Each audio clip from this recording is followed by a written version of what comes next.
आगे वाले जो भी श्रावक है बैठ जाओ, पूरे बैठ जाओ। बिल्कुल साहब, आगे जो भी महानुभाव है कृपया करके अपना स्थान ग्रहण कीजिएगा। पीछे वाले जो महानुभाव है वो अपना स्थान ग्रहण कीजिएगा। जूते चप्पल लेकर हमें किसी को प्रवेश नहीं करना है।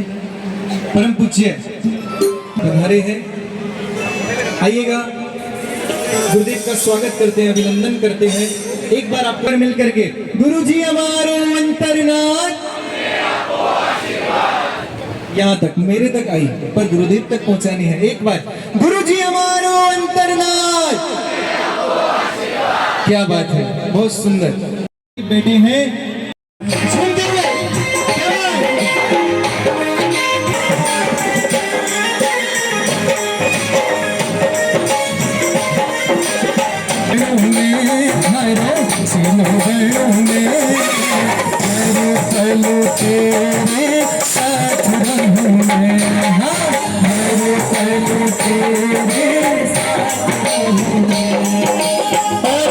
यहाँ पर संघवी परिवार नाचते हुए, गाते हुए, झूमते हुए परम पूज्य गुरुदेव के गुरु पूजन के लिए पधार रहे हैं साहब। 1 2 3 4 क्या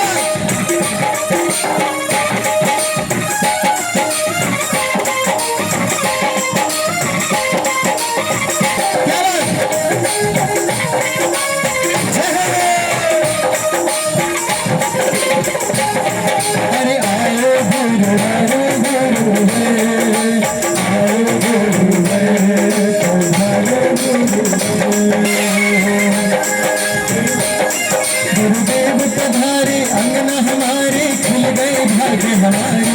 गुरुदेव पधारे, गुरुदेव पधारे, अरे आओ गुरुदेव पधारो, गुरुदेव आओ गुरुदेव पधारो, गुरुदेव पधारो, गुरुदेव आओ गुरुदेव पधारो, गुरुदेव।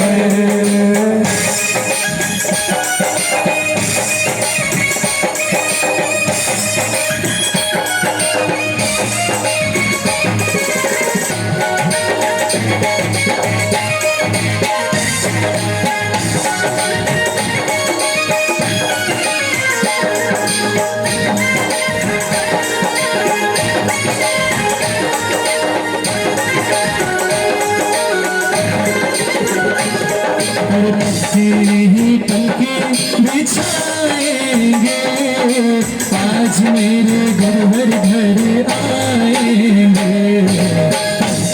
ही पलके बिछाएंगे, आज मेरे घर आएंगे। और हम तो है गुरुवर के जन्मों के दीवाने, हम तो है गुरुवर के जन्मों के दीवाने। मीठे भजन सुनाएंगे, आज मेरे गुरुवर घर आएंगे। और परिवार की बहनें साध्वी भगवंत का गुरु पूजन करने के लिए यहाँ पर पधारे साहब। और अब कामली का लाभ भी हमारे संघवी परिवार ने ही लिया है, तो आइएगा, परिवार के 9 सदस्य परम पूज्य गुरुदेव तपोरत्न महोदधि आचार्य भगवान हंस रत्न सूरी जी महाराज साहिब को यहाँ पर कामली अर्पण करते हुए क्या बात है, और झूमते हुए आनंद के साथ और कहेंगे क्या, ओ अज आनंद अंग अंग जागो जागो, अज आनंद अंग अंग जागो जागो,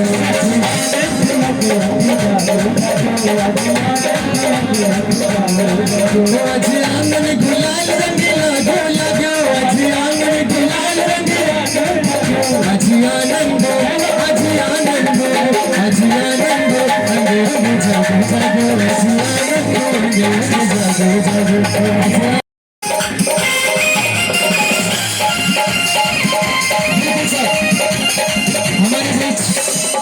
हमारे बीच सुश्री बांसुरी स्वराज जी जो भारत सरकार में सांसद के पद पर है, परम पूज्य आचार्य भगवान तपोरत्न महोदधि हंस रत्न सूरी जी महाराज साहेब और परम पूज्य आचार्य भगवान तत्वदर्शन सूरी जी महाराज का आशीर्वाद लेने के लिए यहाँ पर पधारे हैं। मैं चाहता हूँ दोनों हाथों की तालियों के साथ इनका स्वागत करें, सम्मान करें। 1 2 3 4।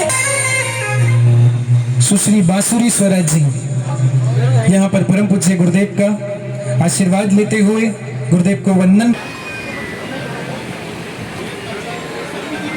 साइड हो जाओ। बहुत सुंदर यहाँ पर गुरुदेव का आशीर्वाद लेते हुए सुश्री बांसुरी स्वराज जी, बहुत बहुत स्वागत है आपका, अभिनंदन है।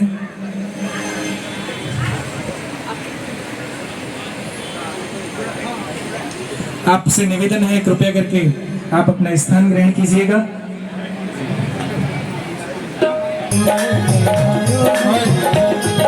श्रीमान डीसीपी राजा भाटिया जी भी हमारे साथ में यहाँ पर मंच पर गुरुदेव का आशीर्वाद लेते हुए हैं। डीसीपी राजा भाटिया जी, हम उनका भी बहुत बहुत स्वागत करते हैं, सम्मान करते हैं। आप भी अपना स्थान ग्रहण कीजिएगा।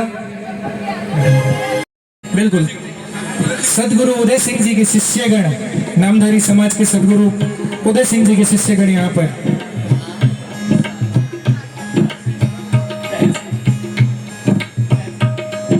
शिष्यगण यहाँ पर गुरुदेव को कामली अर्पण करते हुए, माला अर्पण करते हुए, बहुत ही सुंदर ये दृश्य है। क्या बात है।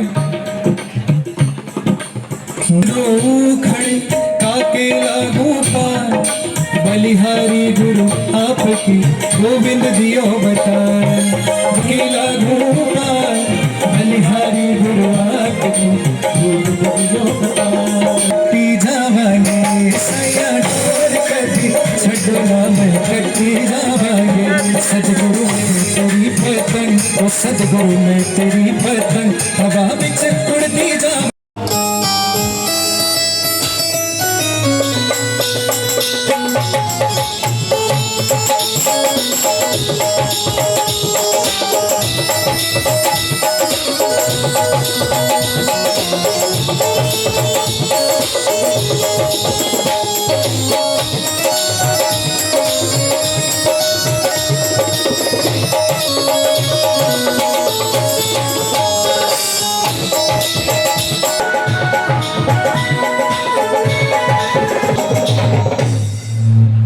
मैं बांसुरी जी से चरणों में मेरा कोटि कोटि वंदन।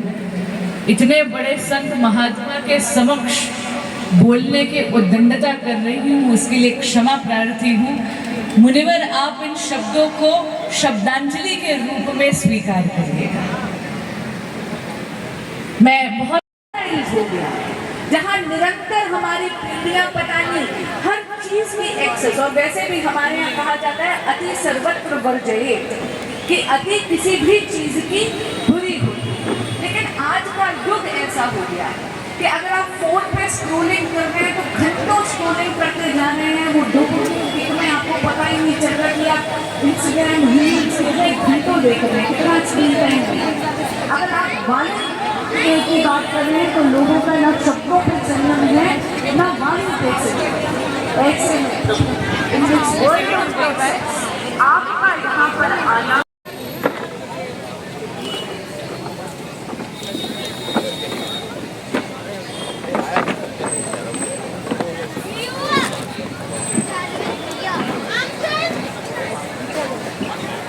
हमारे बीच श्री प्रवेश जी परिवार से पधार गए हैं। जोरदार तालियों के साथ हम उनका स्वागत करेंगे, सम्मान करेंगे जोरदार तालियों के साथ। आज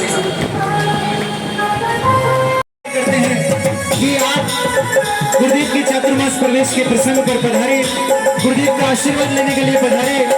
आपकी उपस्थिति से हमारे आज के आयोजन में 4 चांद लग गए हैं।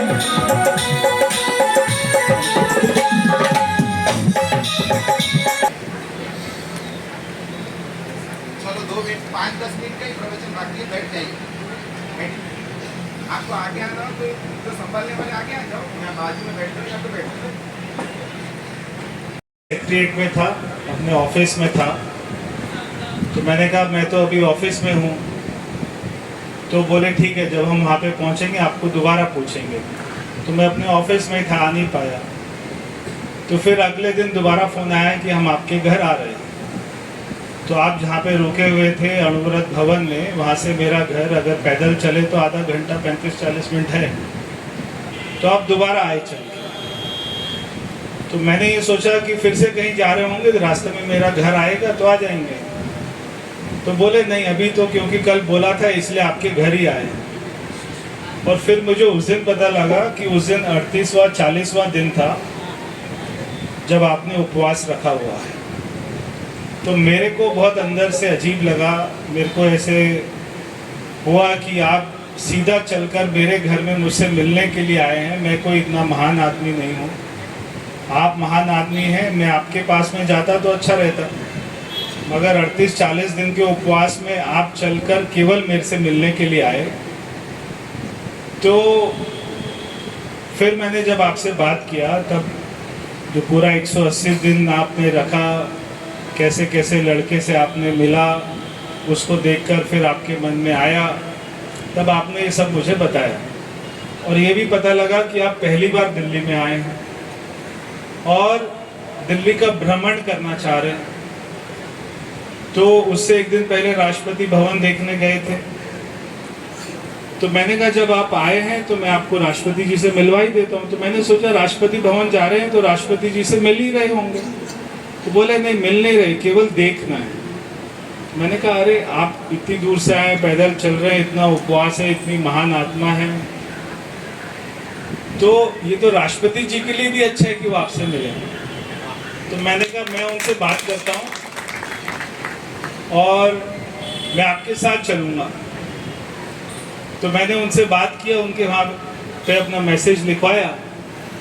तो उनका शाम को ही रिप्लाई आ गया कि अभी तो वो बाहर जा रही हैं देहरादून में और उनका जन्मदिन भी है बीच में। आप क्या था, सोमवार था मंगलवार था, सोमवार को सुबह 11-12 बजे आप आ जाइए। तो मिल गया समय। जब इतने महान आत्मा होती हैं, इतने महान मुनि जी हैं, तो ऐसा समय हमें मिलना कुछ ज़्यादा बड़ी बात नहीं। अभी क्योंकि प्रधानमंत्री जी विदेश यात्रा पे गए हैं और आपका चतुर्मास प्रवेश भी शुरू हो गया है, तो फिर मैंने ये सोचा है कि एक बार मैं प्रधानमंत्री जी से भी समय लेकर और उनसे भी मिलेंगे, और जो है गृह मंत्री जी से समय मिलेगा, उनसे भी मिलेंगे। जब आप आए हैं तो आपका लाभ हमें उठाना चाहिए।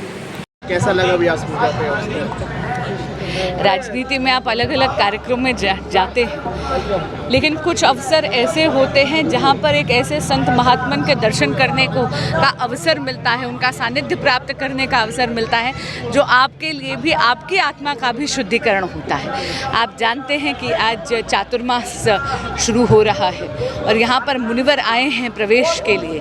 मैं एक तो मंडार जैन सभा का बहुत बहुत धन्यवाद देती हूँ कि आज उन्होंने ये अवसर दिया कि हम आकर गुरुदेव का आशीर्वाद भी प्राप्त कर सके। गुरुदेव ने जितनी कठिन तपस्या करी है, ये केवल आध्यात्मिक ऊंचाइयों को ही नहीं छुआ है, उन्होंने, मैं कहूँगी कि आंतरिक बल का प्रदर्शन करा है, आत्म संयम का प्रदर्शन करा है, और यही प्रेरणा उन्होंने समाज को भी दी है। जय जिनेंद्र। बहुत ही खुशी की बात है कि मानसरोवर गार्डन में हंस रतन मुनि जी और तत्वदर्शन मुनि जी के दर्शन हुए और उनका चतुर्मास में प्रवेश भी हो रहा है। ये सभी क्षेत्रवासियों के लिए पहली बार दिल्ली में आए हैं, बहुत ही खुशी की बात है। और ऐसे ऐसे महान मुनियों का हमको आशीर्वाद मिलता रहेगा तो पूरे समाज के लिए, पूरे प्रदेश के लिए बहुत ही अच्छी बात है। इस कार्यक्रम से हमें निश्चित रूप से एक संदेश मिलता है कि किस प्रकार से यदि व्यक्ति चाहे पवित्र मन के साथ, साफ मन के साथ, अच्छी भावना के साथ यदि व्यक्ति चाहे तो स्वयं पर नियंत्रण करके किसी भी हद तक, किसी भी सीमा को पार करके उस गोल को अचीव कर सकता है जो वो चाहता है। जिस प्रकार से हमने देखा आज माननीय संत जी जो आज विराजमान थे, आज उनका 54वां दिन है बिना अन्न ग्रहण किए और साथ ही 180 दिन तक चलेगा ऐसा, और लगभग 7 बार ये इससे पहले ऐसा कर चुके। तो ये अपने आप में दिखता है इंसान के स्वयं पर नियंत्रण की पराकाष्ठा कि आप जो चाहें जब चाहें उसको गोल को अचीव कर सकते हैं। केवल आपकी भावना साफ होनी चाहिए, आपका लक्ष्य स्पष्ट होना चाहिए। और निश्चित रूप से मैं कहना चाहता हूं इस अवसर पर कि ऐसे ही महापुरुषों के कारण से आज ये पृथ्वी बची हुई है, ऐसे ही महापुरुषों के कारण से भारत पुनः आदरणीय प्रधानमंत्री श्री नरेंद्र मोदी जी के नेतृत्व में विश्व गुरु बनने की दिशा में अग्रसर है। धन्यवाद। जैन अनवर ट्रस्ट की ओर से हूँ, दो दीनदयाल उपाध्याय हमारे के अंदर हमारा अनवर ट्रस्ट है, उसकी ओर से हूँ और केएलजी परिवार का चेयरमैन हूँ। आज आचार्य श्री यहाँ पधारे हैं, इतनी तपस्वी हैं, लोग जहाँ खाने की होड़ लगा रखी है आजकल के दिन के अंदर, और ये 180 से दिन की तपस्या 7 बार कर चुके हैं। इससे संवाद हमें संदेश मिलता है, खाने की तरफ ध्यान नहीं दे करके संयम की तरफ ध्यान दे। ये संयम का संदेश ही हमें आगे लेके जाएगा। ये संदेश इनके द्वारा जो मिलता है वो पूरे विश्व को मिलता है, और क्षमा याचना और संदेश का जो मिल रहा है वो हमारे सबके लिए बहुत लाभकारी है। मेरा नाम केसी जैन है।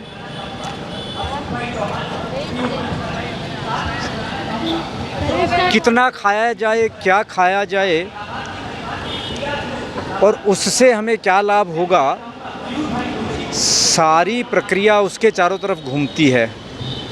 न खाना भी एक वरदान है और उसका प्रमाण गुरुदेव हैं। उनके दर्शन कर आज बहुत आनंद हुआ। समस्त महाजन संस्था का प्रतिनिधि और जैन श्रावक संस्थाओं के माध्यम से हम पशुधन की सेवा कर रहे। समस्त महाजन संस्था ने दिल्ली के अंदर 2 पशुधन की सेवा अर्थे फ्री में सुपर स्पेशलिटी एनिमल एम्बुलेंस जो राष्ट्र संत नम्र मुनि जी के आशीर्वाद से चल रही है, उसके लिए हम आए हैं। अभी जो आज ये माहौल बना है, जो प्रसंग है, वो तपस्वी सम्राट आचार्य हंसरत्न सुरेश्वर जी महाराजा जो 8वीं बार 180 उपवास की ओर आगे बढ़ रहे हैं। तप धर्म का आर्य देश की संस्कृति में जो एक मान सम्मान है उसको बढ़ावा दे रहे हैं, और तप धर्म से शरीर को कैसे एक टॉनिक मिलता है और भव भव की गति सद्गति होती है, वो मैसेज लेके हम पूरे बोलते जाए कि तपस्वी महात्मा जैन धर्म के, जैन शासन के ये तप धर्म आचरता है। वो गुरुदेव का आज वर्षावास प्रवेश हुआ है और वो मंगल कार्य में हम जुड़ने के लिए करुणा रथ के सारथी बन के हम दिल्ली की नगरी में पधारे हैं मुंबई से। आप सब लोग का आभार प्रकट करते हैं कि पशुधन की सेवा अर्थे दिल्ली की जनता को अगर कुछ काम है, इंजर्ड एनिमल आपके ध्यान में आता है तो 915299 0499 915299 0599 पे आप कांटेक्ट कीजिए। सुबह 10 बजे से 6 बजे तक हमारी सेवा टोटली फ्री में है सर। ऑल ओवर इंडिया है सर? नहीं, मुंबई में हमारी 11 एनिमल एम्बुलेंस चलती है, अहमदाबाद में 2 चलती है, पालीताना में 1 है, गिरनार जी में 1 है और दिल्ली में 2 हमारी एम्बुलेंस चल रही है। अभी टूंक समय में हम वाराणसी और पुणे में भी एम्बुलेंस सेवा शुरू करने वाले हैं। दिल्ली में ये कहाँ स्टे रहती है? पूरे आप जहाँ पे 2 एम्बुलेंस है, जहाँ से सुबह में कॉल आता है, कॉलर कॉल करता है, वहाँ पे ये एम्बुलेंस पहुँच जाती है। पहुँचने के लिए पूरा दिल्ली का न्याता ज़्यादा है। जैसे जैसे केस बढ़ता जाएगा वैसे हम एम्बुलेंस की संख्या बढ़ाते जाएंगे। एक एम्बुलेंस 25 लाख की बनती है, उसके अंदर पशुधन को ट्रीटमेंट देने के लिए ऑपरेशन थिएटर, उसका वेट मशीन, उसको दवाई रखने के लिए मेडिसिन, पोर्टेबल एक्सरे मशीन, सब सुविधा प्रदान की गई है। ऐसे भारत में प्रोजेक्ट रजू करने वाली समस्त महाजन संस्था राष्ट्र संत नम्र मुनि के आशीर्वाद से चल रही है। पहला प्रोजेक्ट है। आज तक हमने 89,000 इंजर्ड एनिमल को नया जीवन दिया है लास्ट 3 साल में। हाँ, नाम सुभाष सिंह देवा है। मैं मोती नगर विधानसभा से 3 दफ़ा विधायक रहा हूँ। सर, आज के प्रोग्राम के अंदर जैन समाज से आप काफ़ी जुड़े हुए हैं, आपके एरिया का ही है, तो व्यास पूजा गुरु प्रदक्षिणा की आज बात हुई, क्या संदेश देना चाहते हैं? जैन समाज के कार्यक्रमों में पिछले 25-30 साल से मेरा आना जाना। मैं तो जब दिनेश भाई के बड़े भाई अहमदाबाद में जिन्होंने संन्यास लिया था, उस कार्यक्रम में भी स्पेशली 3 दिन के लिए वहाँ गए थे। तो जो नज़ारा वहाँ अहमदाबाद में देखा था वो आज तक आँखों में बसता है। ऐसा नज़ारा हमने कहीं देखा नहीं। जैन समाज का सबसे बड़ा जो इस समाज को देन है वो है सात्विक भोजन, एनवायरनमेंट, हर जीव को परमात्मा का जीव समझना। और ये हर धर्म ने समझा है, लोग माने या ना माने। गुरु नानक देव जी ने भी कहा है कि सब ना जिया का एक होता था। हम वसुदेव कुटुंब की बात करते हैं। इवन मुसलमान भाई भी रब्बुल आलमीन कहते हैं, मुसलमान नहीं कहते हैं। माने या ना माने वो अलग बात है। गॉड इज़ वन, परमात्मा एक है। जैन समाज ने उसको प्रैक्टिकल करके दिखाया है कि सब छोटे छोटे जीव, आपने देखा होगा कि जैन समाज अपने कई दफ़ा मौत के ऊपर भी पट्टी बांध के चलते हैं कि कोई जीव अंदर ना चला जाए। इस सारे समाज को समझना होगा कि परमात्मा ने सबको एक जैसे प्राण दिए हैं और हम सब उस परमात्मा की औलाद हैं। हमें भी समाज के हित के लिए हमें काम करना चाहिए। और जैन समाज को कोटि कोटि प्रणाम है। ऐसा समाज अगर पूरे देश में हो जाए तो कोई समस्या ही ना रहे। एक शब्द कह के बात समाप्त करता हूँ। जग में ना होते संत तो जल मलता संसार। ये संतों की वजह से ही ये संसार बचा हुआ है। मैं इन संतों के चरणों में प्रणाम करता हूँ। बहुत बहुत धन्यवाद।